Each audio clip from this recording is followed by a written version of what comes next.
अगर आप अपनी माँ से प्यार करते हो और उनको खुश देखना चाहते हो तो चैनल को सब्सक्राइब करो, लाइक करो। बहुत ही जल्द आपको खुशखबरी मिलेगी। प्लीज वीडियो को लास्ट तक जरूर देखें। बहू की शरारत। एक छोटे से गांव में एक खुशहाल परिवार रहता था। परिवार में थे माता पिता, उनकी बेटी और उनकी बहू और एक प्यारी सी पोती। परिवार का नाम था शर्मा परिवार। शर्मा जी की पत्नी विमला देवी, जो कि बहुत ही अनुशासित और परंपरावादी थीं, हमेशा घर के कामों में व्यस्त रहती थीं। उनका दिन सुबह जल्दी उठकर पूजा पाठ करने, फिर घर का काम करने और रात को समय से सोने में ही कट जाता था। लेकिन एक व्यक्ति था जो हमेशा परिवार में खुशियां लाने की कोशिश करता था। वह थी उनकी बहू रेखा। रेखा, जो अपने ससुराल में एकदम नए नए आई थी, बहुत ही हंसमुख और चंचल स्वभाव की थी। घर में हर किसी के साथ अच्छा तालमेल था, लेकिन उसकी सबसे प्यारी दोस्त उसकी सास विमला देवी बन गई थी। रेखा हमेशा अपनी सास को हंसी मजाक में घेर लेती थी और विमला देवी को भी उसकी शरारतों में खुशी मिलती थी, लेकिन वह कभी इसे खुलकर नहीं दिखाती थीं। एक दिन रेखा ने सोचा कि क्यों न अपनी सास के साथ एक मजेदार शरारत की जाए ताकि घर में कुछ हलचल हो।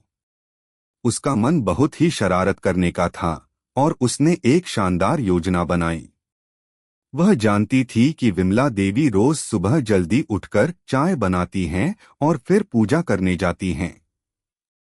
रेखा ने सोच लिया कि क्यों न इस सुबह को एक मजेदार मोड़ दिया जाए।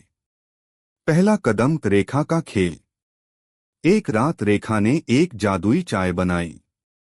उस चाय में उसने हल्का सा रंगीन आहार पदार्थ मिलाया था, जो चाय को गुलाबी रंग दे देता था। रेखा ने उसे एक खास कप में रखा और सोने से पहले अपनी सास के बिस्तर के पास रख दिया।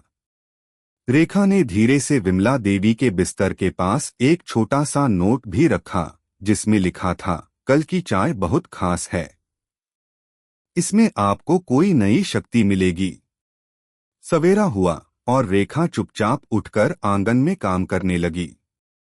जैसे ही विमला देवी उठीं और चाय बनाने की तैयारी की, रेखा ने उन्हें चाय का कप सौंपा और कहा, आज की चाय खास है माँ जी, यह आपको नई ऊर्जा देगी। विमला देवी ने बिना कुछ सोचे समझे चाय का कप लिया और पीने लगी। दूसरे दिन का मजा। कुछ देर बाद विमला देवी ने देखा कि चाय पीने के बाद उनका मिजाज कुछ अजीब सा हो गया है। उनका मन बहुत हल्का और खुश था। वे घर के कामों में और भी तेजी से जुट गईं। उन्हें ऐसा महसूस हुआ जैसे उनके शरीर में ऊर्जा का भंडार भर गया है। वह मच्छरदानी हटाकर तुरंत बगीचे में काम करने गईं। रेखा को यह देखकर बहुत मजा आ रहा था। उसने सोचा, अब और भी शरारत करनी चाहिए। वह जल्दी से भागी और एक और चाल चली। उसने सास के कपड़ों को बहुत हल्का सा रंगीन किया था, जिससे वह थोड़े रंगीन और फैशनेबल नजर आने लगे। विमला देवी जब बगीचे से वापस आईं और अपनी पोशाक देखी तो वह समझ नहीं पाईं कि यह क्या हो गया। लेकिन रेखा ने शरारत से कहा, माँ जी, क्या आपने कभी ऐसा रंगीन कपड़ा पहना है? यह तो बहुत सुंदर लग रहा है। विमला देवी ने हंसते हुए कहा, रेखा, यह क्या तुमने किया? यह तो मुझे नया सा लग रहा है, लेकिन ठीक है, तुम जो कहो वही ठीक है। अब पूरी शाम रेखा और विमला देवी की शरारतों में ढल चुकी थी। घर के सभी लोग हंसते हंसते लोटपोट हो रहे थे। रेखा ने एक दिन और फिर अपनी सास को चुनौती दी कि वह उनकी शरारतों का जवाब दें। विमला देवी, जो अब तक रेखा की मासूम शरारतों से चिढ़ चुकी थीं, ने सोचा, अब मुझे रेखा को कुछ सिखाना होगा। सास की मस्ती। विमला देवी ने रेखा से कहा, रेखा, तुम जो भी शरारत कर रही हो वह मुझे बहुत पसंद आ रही है। लेकिन अब बारी मेरी है। रेखा को यह सुनकर चौंका दिया। विमला देवी ने अगले दिन अपने साथ एक मजेदार योजना बनाई। वह रेखा को घर के सभी कामों में उलझा देती और खुद अपने काम में मस्त रहती। एक दिन जब रेखा बहुत थक चुकी थी, विमला देवी ने उसे एक आराम देने वाला चाय का कप पेश किया। रेखा ने वह चाय पीते हुए कहा, माँ जी, अब तो तुम सच में सख्त हो गई हो। विमला देवी हंसते हुए बोली, मैं तो बस तुम्हारी शरारतों से प्रेरित हो गई हूँ। तब रेखा और विमला देवी ने मिलकर एक और शरारत करने का फैसला किया। अब उन्होंने तय किया कि वह घर के सभी सदस्यों को एक दूसरे के खिलाफ एक मजेदार चुनौती देंगे। यह पूरी योजना घर में हंसी और मस्ती का नया शोर लेकर आई। परिवार की मस्ती। रेखा और विमला देवी की शरारतें अब पूरे परिवार के बीच में फैल चुकी थीं। घर में सास बहू की दोस्ती और हंसी का माहौल हमेशा बना रहता था। हर कोई रेखा और विमला देवी की शरारतों का मजा लेने लगा था। एक दिन रेखा ने सास के लिए एक मासूम शरारत की।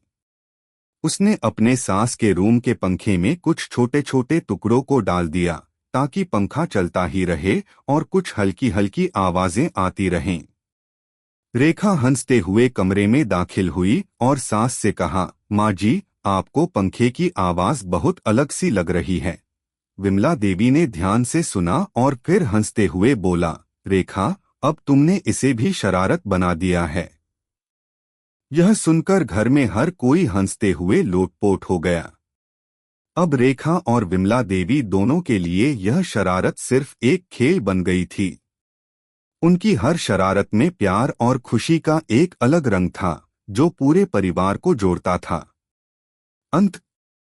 समाप्ति से पहले रेखा और विमला देवी की शरारतों ने पूरे परिवार को यह सिखाया कि जिंदगी में कुछ हल्के पल, मजेदार यादें और एक दूसरे के साथ खुश रहने के तरीके ही जीवन को खुशनुमा बना सकते हैं।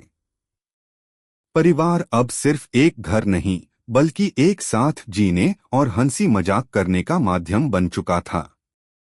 यह बहू की शरारतों ने परिवार के सभी सदस्य को एक दूसरे के करीब ला दिया था।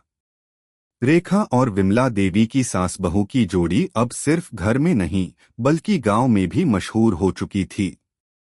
हर कोई उनकी शरारतों के बारे में बातें करता और हंसी के ठहाके गूंजते रहते।